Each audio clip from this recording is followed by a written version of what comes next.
23 years of marriage, and it only took 4 words to make me feel like none of it had been real. You were just convenient. That's what my wife said to me on a Tuesday night in early March, still wearing her coat, still holding her keys like she hadn't decided whether she was staying long enough to take them off. I want to tell you I stood there, stunned. I want to tell you my knees went weak, that I had to sit down at the kitchen table we'd bought together in our 2nd year of marriage.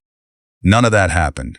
I just nodded. Because 3 weeks before Lauren said those words, I had already been sitting in a leather chair across from a family law attorney on the 14th floor of a building in downtown Tulsa, going over a folder with my name typed neatly at the top. Lauren thought she was the one walking away. She had no idea she was walking into a conversation I had already started without her. By the time she said convenient, I wasn't hearing an insult. I was hearing a confirmation. The house was quiet in that particular way. Houses get quiet right before something breaks. Not silent, just waiting. Our daughter Emma was at a friend's for the night. Our son Tyler was 3 states away at college, texting me memes about his roommate's cooking, completely unaware his parents' marriage had a closing date on it that he didn't know about yet. Lauren set her purse down on the counter, the same counter where we'd celebrated 2 graduations, a wedding anniversary, more birthdays than I could count on both hands. She looked at me the way you look at someone you've already emotionally left. What she said next wasn't cruel because it was loud. It was cruel because she said it so calmly, like she'd practiced it in the driveway before she came inside. And what she didn't know yet, what I hadn't told a single soul except one attorney and one private investigator, was that I already knew everything. I just hadn't decided yet how I was going to use it. Before I go further into how we got to that kitchen and what happened after, I'd love to know where you're watching this from tonight and what time it is where you are right now. Drop it in the comments. I read every one of them. And if stories like this speak to you, stories about marriage, betrayal, and the quiet kind of justice that actually holds up, go ahead and hit like and subscribe, because there's a lot more of this where it came from. My name is Grant Ashworth. I'm 54 years old, and for the last 19 years, I've run a small freight brokerage out of an office park off the Broken Arrow Expressway in Tulsa, Oklahoma. It's not glamorous work. I match trucks with loads, I negotiate rates, I lose sleep over fuel prices, and I've built something that, on paper anyway, is worth more than the house Lauren and I lived in. I built it from a card table in our spare bedroom back when Tyler was still in diapers, and I built most of it alone because for a long stretch of years, Lauren's career mattered more to our household than mine did, at least in terms of hours and travel. I'm not a dramatic man. My brother Pete has told me more than once that I could find out the house was on fire and ask him to pass the coffee first. I don't raise my voice. I never have, not with the kids, not with employees, not with Lauren, not even that night in the kitchen. Some men would call that weakness. I've come to understand it as something closer to discipline, and discipline is the only reason I'm able to tell you this story with any kind of calm at all. For most of 23 years, I believed I had a good marriage. Not a perfect one. Nobody has that, and anyone who tells you they do is either lying to you or to themselves. But a good one. Lauren and I split the load. We raised 2 kids who turned out decent. We paid off one house and bought a bigger one. We took the same beach vacation every June for over a decade, the same rental house in Destin, the same seafood place on the 3rd night. I thought that kind of repetition was the whole point of a long marriage. I didn't understand, not yet, that repetition can also be the thing a person uses to hide behind while everything underneath it quietly changes. I'm telling you all of this not because I want sympathy. I'm telling you because you need to understand who I was before March, so you'll understand exactly how far Lauren and I had to travel to get to that kitchen and how long I'd actually seen it coming before she ever said a word. Lauren and I met in 2001 at a mutual friend's barbecue in Tulsa. Back when I was 29 and driving a truck route 3 days a week to keep a roof over my head while I tried to figure out how to start my own brokerage. She was 26, sharp, funny in a way that caught you off guard, working her way up in medical device sales for a company called Corvault. She had this habit of finishing other people's sentences, not out of rudeness, but because she was always 3 steps ahead in a conversation.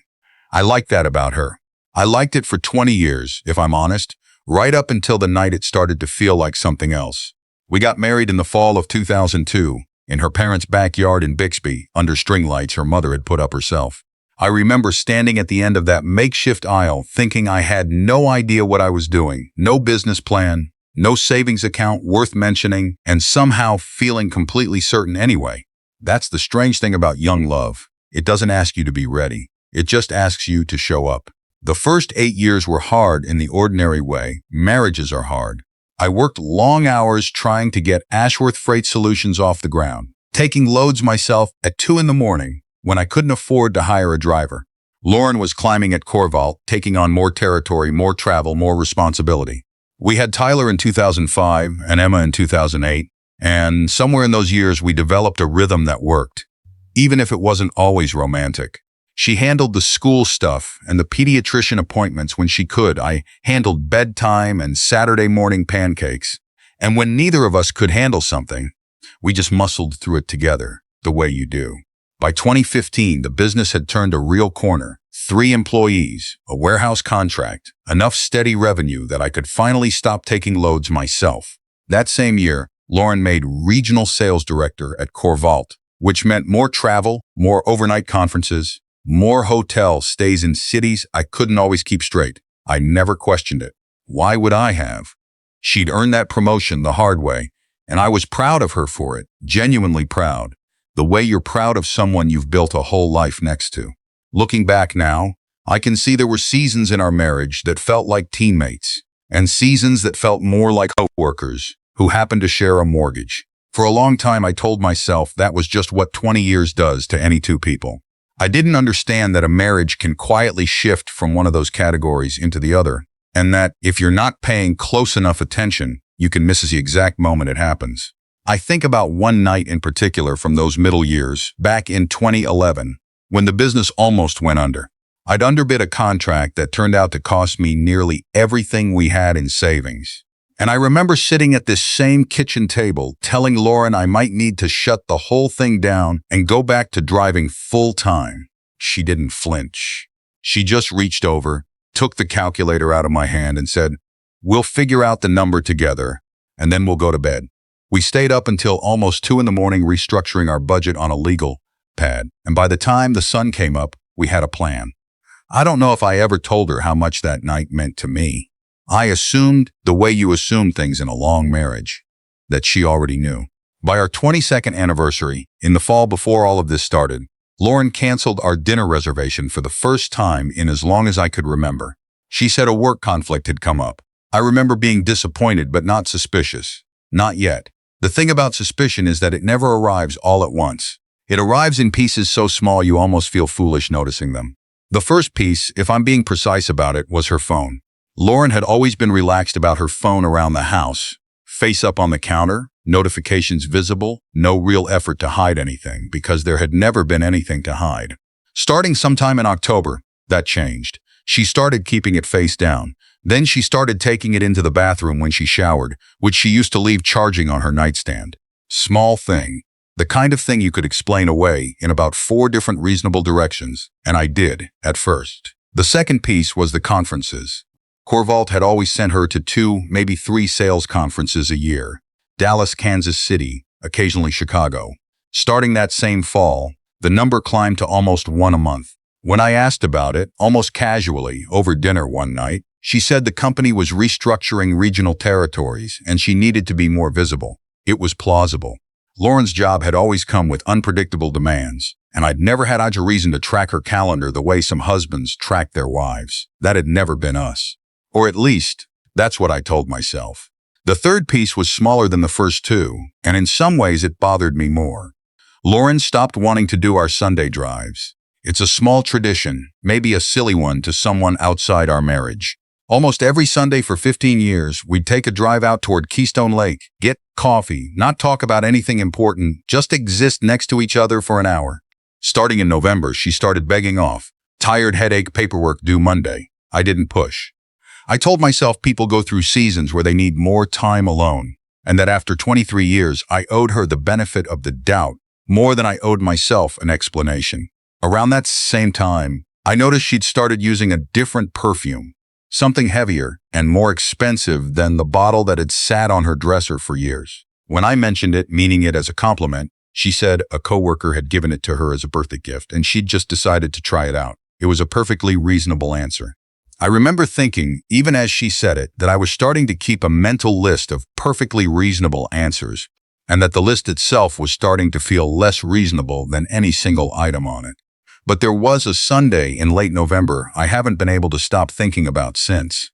I came downstairs around 7 in the morning, earlier than usual, and found Lauren already dressed, already made up, sitting at the kitchen table with her laptop open and her phone next to it, face down. When she saw me, she closed the laptop a half-second faster than felt natural. She said she was catching up on quarterly numbers before a call. I said, okay, I made coffee. I didn't ask a single follow-up question, and I've thought about that morning more times than I can count since, wondering what would have happened if I had. I want to be honest with you about something. I wasn't building a case yet in November. I wasn't documenting anything, wasn't checking accounts, wasn't asking around. I was just a man quietly cataloging small changes in someone he'd shared a bed with for over 2 decades, telling himself each one meant nothing on its own, while some older, steadier part of me had already started keeping score. The first piece of actual evidence came from something as ordinary as a credit card statement.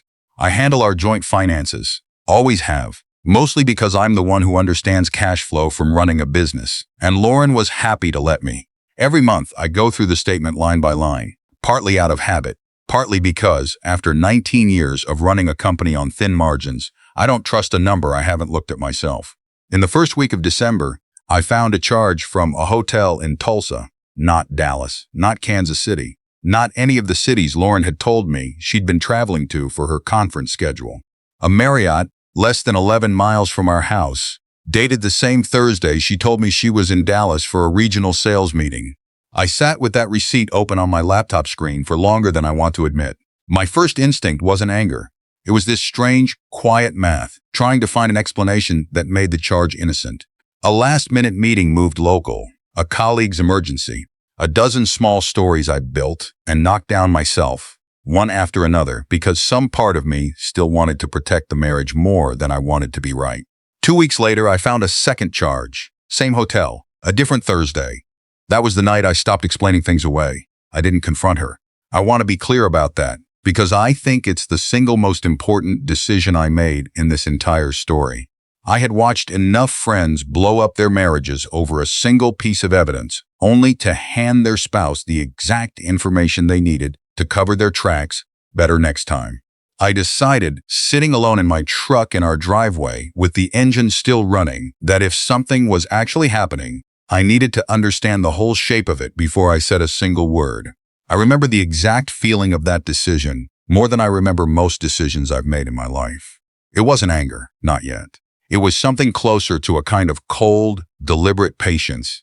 The same feeling I used to get right before a difficult negotiation with a shipping client, when I knew the worst thing I could do was let the other side see my hand before I understood theirs.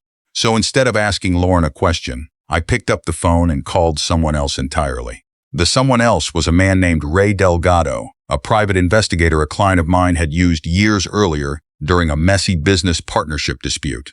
I'd kept his number in my phone for 6 years without ever thinking I'd need it for something like this. Ray was direct on our first call, almost clinically so. He asked me what I actually wanted: proof, peace of mind, or ammunition.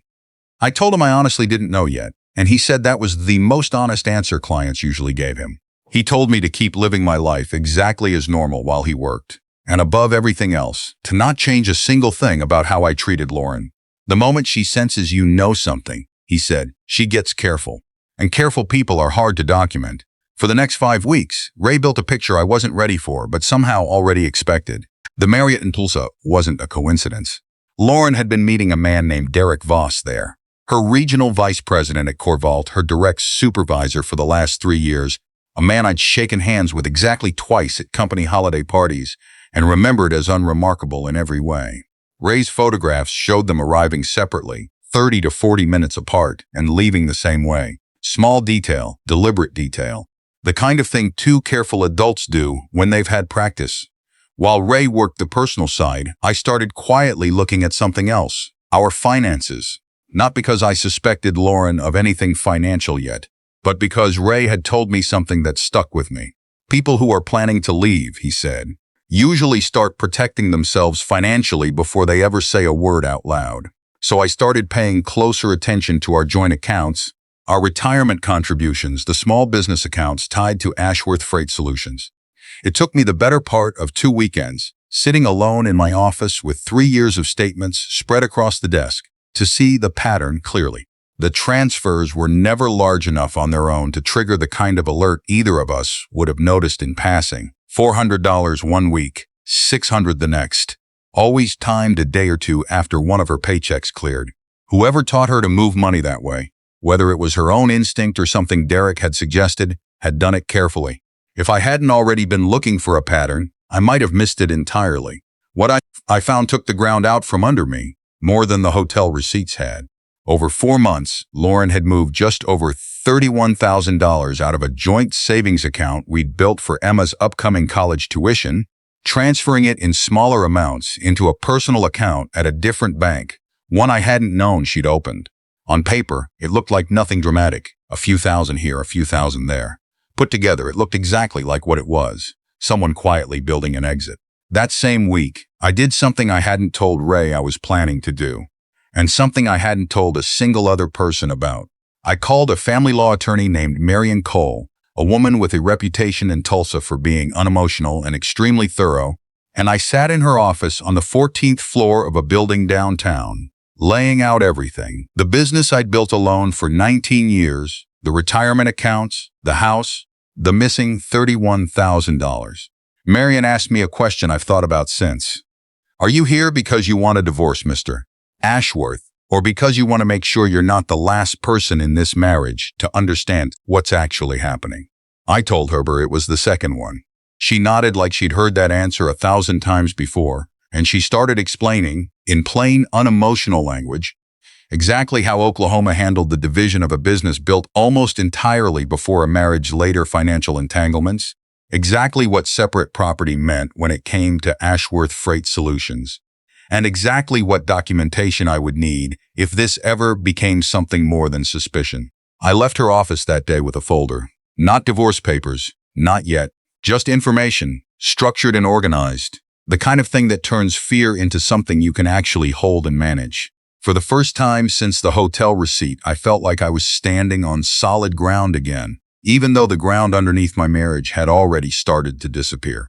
By February, Lauren had stopped being careful in the small ways that used to give me comfort. She started taking calls from the guest bedroom with the door shut, calls that ran 20-30 minutes some evenings. When I asked, in the most neutral tone I could manage, whether everything was okay at work, she gave me an answer that told me everything and nothing at once. Corvalt's just a lot right now, she said, not looking up from her phone. Derek's been leaning on me for a lot of the regional strategy stuff. She said his name so easily. That was the part that stayed with me longer than almost anything else. Not that there was a Derek, because by then I already knew there was, but that she could say his name across our kitchen table without her voice changing at all. There was a family dinner in the middle of February I still think about.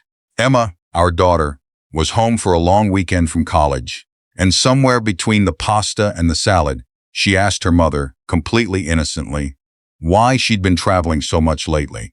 Lauren's answer came out fast, a little too rehearsed. Just a busy season, sweetheart, it happens. Emma shrugged and let it go, the way 18-year-olds do when they're not looking for a fight. But I watched Lauren's hand tighten slightly around her wine glass, and I understood for the first time that she was performing normalcy the exact same way I was.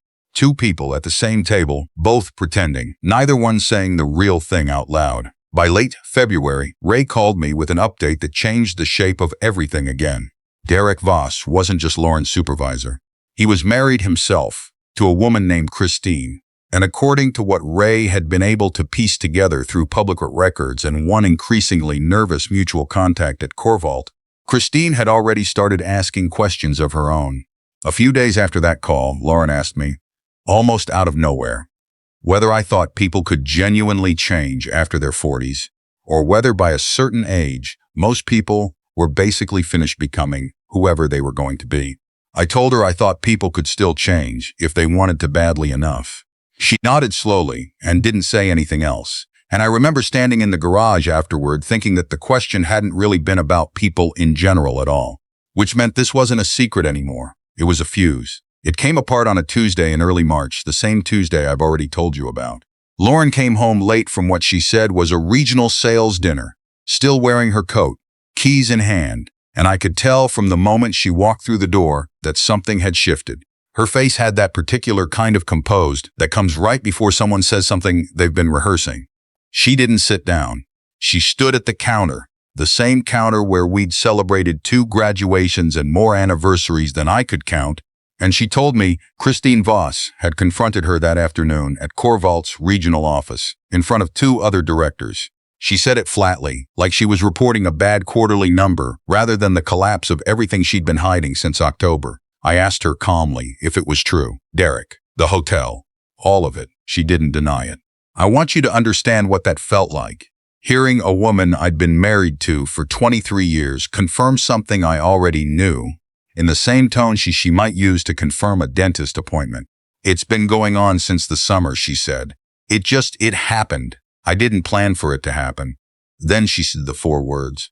You were just convenient. She kept talking after that, something about feeling invisible for years, about feeling like a fixture in a house rather than a partner, about how Derek made her feel like she mattered again, in a way she said she hadn't felt with me in a long time. I let her finish. I didn't raise my voice. I didn't throw anything, didn't call her names, didn't do any of the things I imagined she might have braced herself for, standing there in her coat. Instead, I walked into the study, opened the bottom drawer of my desk, and came back with a folder.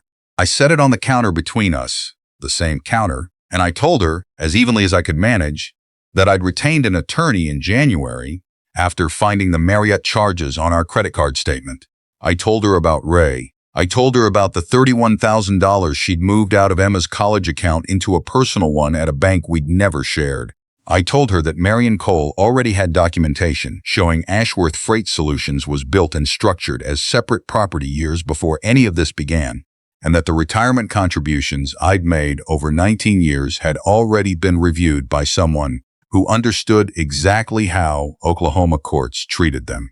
I watched her face change while I talked, not into anger, into something closer to disorientation, the look of someone who had spent months rehearsing a scene where she held all the power, only to realize halfway through it that the other person had been quietly writing his own version of that same scene for far longer than she had. You already knew, she said. It wasn't really a question. I already knew, I said. I just didn't need you to. I didn't raise my voice that night, and I didn't raise it in any of the weeks that followed either. I want to be honest about why. It wasn't because I'd forgiven her, and it wasn't because I was trying to be some kind of saint about it. It was because Marion Cole had told me something back in January that I never forgot. The people who win these situations, she said, are almost never the loudest ones in the room. They're the ones who were organized before the room ever got loud. So instead of a screaming match, Lauren got paperwork. Within a week of that night in the kitchen, I filed. Marion had already prepared the initial documentation months earlier, structured around exactly what we'd found. The business valuation showing Ashworth Freight Solutions as separate property, predating the marriage later financial entanglements. Full documentation of the $31,000 moved out of Emma's college fund, and a clear paper trail of the Marriott charges, that made that timeline of the affair essentially impossible to dispute. Lauren hired an attorney of her own 2 weeks later, a reasonable man named Foster who, according to Marion, called her the day after reviewing our documentation and told her, in almost exactly these words, that there wasn't much room to negotiate around facts this well organized. Derek Voss's part of the story unraveled around the same time, though not because of anything I did. Christine Voss filed for divorce of her own 3 weeks after that confrontation at Corvalt's regional office, and according to a former colleague of Lauren's who still called me occasionally, out of what I can only describe as guilt, Corvalt's corporate office opened an internal review into Derek's relationship with a direct report once Christine's attorney sent a formal complaint to HR. Derek was quietly moved to a non-management role in a different state within 2 months. Lauren told me later, in one of our only civil conversations during the divorce process, that he'd stopped answering her calls almost entirely once the review started. I didn't feel triumphant hearing that. I want to be clear about that too, because I think it's important. I didn't build a case against my own wife because I wanted to watch her lose everything. I built it because somewhere around that hotel receipt in December, I understood that I was going to need to protect 19 years of work and 2 kids' futures whether Lauren and I stayed married or not. And I wasn't willing to find that out the hard way, unprepared after she'd already had months to plan around me. Marion told me something during that first week of filing that I've held on to since. She said most of the divorces that turn ugly and expensive aren't ugly because of what happened in the marriage. They're ugly because one spouse spends the whole process trying to catch up to information the other one already has. You did your catching up months ago, she said. That's the only advantage that actually matters in a courtroom. I didn't feel powerful hearing that. I felt, more than anything, like a man who'd finally stopped being afraid of his own kitchen table. Being ready isn't revenge, but I understand now why it can feel that way to the person who assumed you wouldn't be. The divorce settlement took just under 5 months to finalize, which Marion told me was fast for a marriage our length. And I believe her because I'd heard enough divorce horror stories from friends to know what slow and ugly usually looked like. Ashworth Freight Solutions stayed mine entirely, based on the documentation Marion had built showing it as separate property established years before the marriage's asset entanglements deepened. The house sold in June, and we split the equity fairly down the middle, which felt right to me even though I could have fought harder for more, given everything. Lauren agreed to return the $31,000 to what became, officially, Emma's college fund again, once Marion made clear that documentation of those transfers would otherwise become part of the public record in a way Lauren clearly didn't want. One detail from the mediation has stayed with me longer than almost anything else. Toward the end, Marion mentioned, almost as a footnote, that Lauren's attorney had tried to argue for a larger share of the business's projected future earnings, based on Lauren's years of indirect support during its early growth. Marion simply produced 3 years of tax filings showing the business had been incorporated, and its ownership structured, a full 2 years before Lauren and I were even married. The argument ended almost as soon as it started. I remember watching Foster's shoulders drop slightly when he realized there wasn't anywhere left to take that particular thread. The part that surprised me most wasn't anything to do with money. It was watching Lauren's face during our final mediation session when Foster read through the settlement terms line by line, and she nodded along to each one without arguing, without negotiating, almost without emotion at all. I'd expected anger from her, or at least some version of the woman who'd stood in our kitchen and told me I was convenient. Instead, I saw someone who looked, more than anything, tired. Near the end of that meeting, in the hallway outside the conference room, Lauren said something to me I hadn't expected. "I thought I was the one who figured everything out first," she said. "I thought I had all of this planned." I told her I understood that feeling because for a while, so had I. She didn't say anything else. She just nodded, picked up her bag, and walked toward the elevator. I never heard from Derek Voss directly. I heard secondhand that his marriage to Christine ended a few months after ours did, and that he'd relocated for the demoted role Corvault had quietly arranged for him. I don't know if Lauren ever spoke to him again after the affair became public inside the company. I never asked, and she never offered. Justice, in the end, wasn't loud. It was a folder of documents that had been organized months before anyone else in the story knew there was even a fight coming. I bought a smaller house in July, about 15 minutes from the old one, close enough that Emma could still come home for weekends, without it feeling like a different life entirely.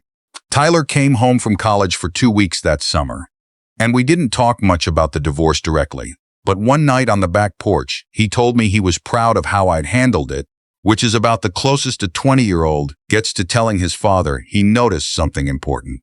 Ashworth Freight Solutions had its best year yet, which I didn't expect, given everything. I think in some strange way, having something solid to put my hands on every morning, invoices, load boards, the ordinary mechanics of a business I'd built from nothing, gave the rest of my life somewhere to stand while everything else was being rebuilt. I still make coffee the same way every morning. I still take Sunday drives, sometimes with Emma when she's in town, sometimes alone, out toward Keystone Lake, the same route Lauren stopped wanting to take with me the fall before everything came apart. It doesn't feel sad the way I expected it to. It feels like mine again. Emma started her sophomore year of college that fall. Tuition fully funded, no gap left by what Lauren had taken and returned. She calls most Sundays now, usually right around the time I'm getting back from my drive out to the lake, and she's never once asked me for details about what happened between her mother and me. I think she already understands more than she lets on, the way kids usually do. People ask me sometimes if I regret not confronting Lauren the moment I found that first hotel receipt, if things would have gone differently if I'd reacted right away, instead of spending months quietly documenting everything before I said a word. I don't think I would have done it differently, even now. Lauren told me I was convenient. I understand what she meant by it, even if I don't agree with it. But I've come to believe there's a difference between being convenient and being steady. And it took losing a 23-year marriage for me to fully understand which one I actually was. Convenient is something you use without thinking about it. Steady is something you can build an entire life on top of, whether the person standing next to you appreciates it or not.